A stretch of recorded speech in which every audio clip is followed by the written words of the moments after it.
Oh, hello there. You failed your stealth check. Take your cloaks off and stay a while by the fire. I have once again made use of my library card to the Royal Archive to bring you this riveting tale.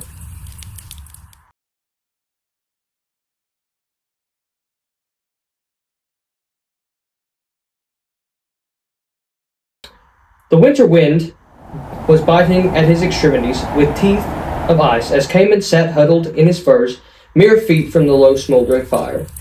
Lonely and cold nights had become his normal way of life, hate smoldering in him like the embers of the fire smoldering before him. The flames danced suddenly, illuminating his face, and memories flashed in Cayman's mind.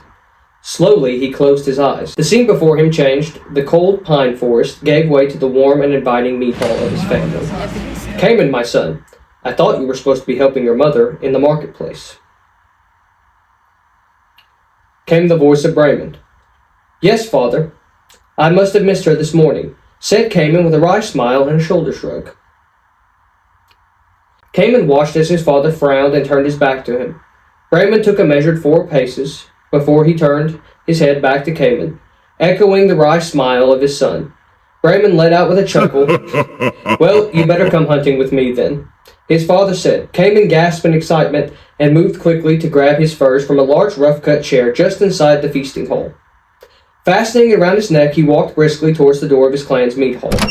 Cayman found his father waiting just outside the door, steadying a pair of horses with one hand and grasping their reins with another. Come quickly, Brayman said. Cayman instinctually increased his pace at the command of his father. He could hear the light crunch as his feet stomped a path in the freshly fallen snow. Quickly they mounted their steeds and set off towards the edge of a heavily wooded forest just west of the settlement. Side by side they rode for nearly 2 miles before coming to an opening all too familiar to everyone in their clan. Father, these are the trial grounds, Cayman said questioningly. Yes, my son. You will be facing the trials of Zoltar soon, Brayman said with a somber pause. Those trials will determine if you are worthy to lead this clan someday. When I was your age, my father brought me here, much like I do you now. He continued. Cayman felt a fresh burning of resolve swelling up in his heart. I promise I will prove worthy of your name, father, Cayman said proudly. Brayman smiled. Cayman, you proved worthy of me long ago. These trials mean far more. They will test if you're worthy of Zoltar.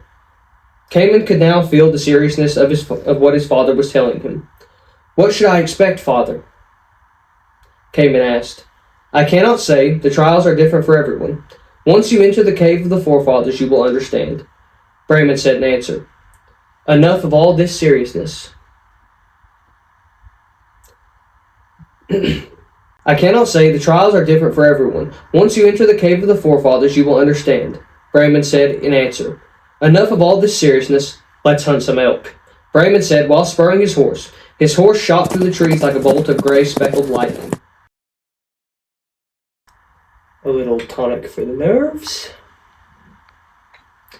What are you doing, Book?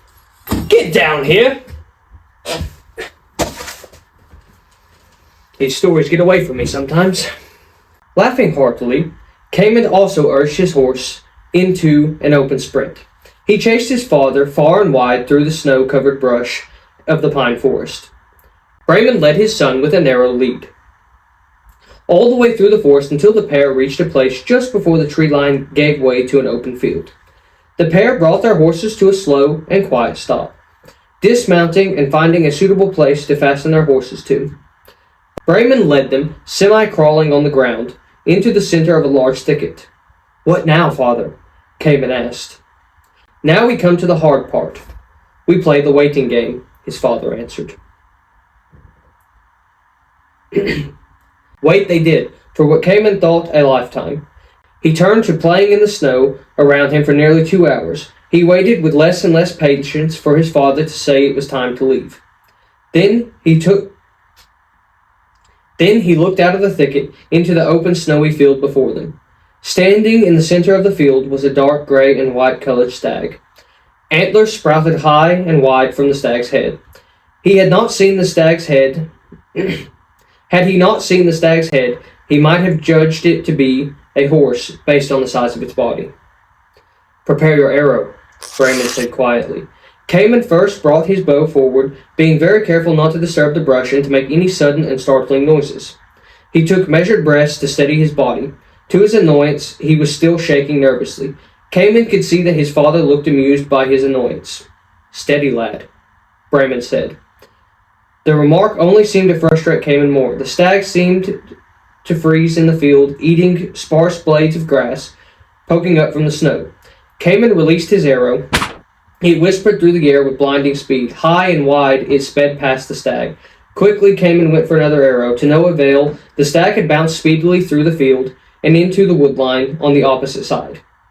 Cayman let out with a grunt of frustration. "Father, I'm sorry," he said with his head down. "Don't be, lad. I wanted to teach you an important lesson." Cayman looked questioningly at his father. "What lesson?" he asked. "Cayman, a day may come when you must fill my chair at the feasting table. There will be men who will see my passing as a way to take power," Brayman sighed, looking at his son. "The feeling you had when aiming at the stag, the feeling of being out of breath, weakness in your arms, and whole body fatigue. Lad, I'm just saying, when it's another man and not a stag on the other side of that arrow, those feelings are much stronger. You can never be rid of them, but you can learn to act in spite of them." Cayman now looked at his father with newfound understanding. He could see a sorrowful empathy in his father's eyes. "I will learn, father, because you will teach me." "Aye, lad, I will indeed," his father replied. "Race you to the homestead," Cayman said, and broke out in a full run towards his horse, to which he quickly mounted and spurred. His horse broke out into a full and blinding sprint. For 3/4 of the journey home, Cayman enjoyed a slim but comfortable lead over his father. However, the skill of Brayman on horseback should not have been so easily dismissed by his son. His father overtook him nearly 50 meters away from the homestead. Brayman waited at the gate for his son to catch up, laughing all the while. "Good effort, son, but you've a lot to learn before you're going to best me," Brayman said when his son pulled his horse to a halt. "I will work double hard then, father," replied Cayman. Finally, you two moose skulls returned. The voice of Lena, Cayman's mother, echoed from beyond the holdfast. She was smiling with joy as she walked on foot to meet them.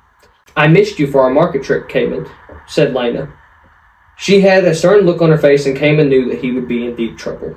The sounds of scream woke Cayman from his dreaming.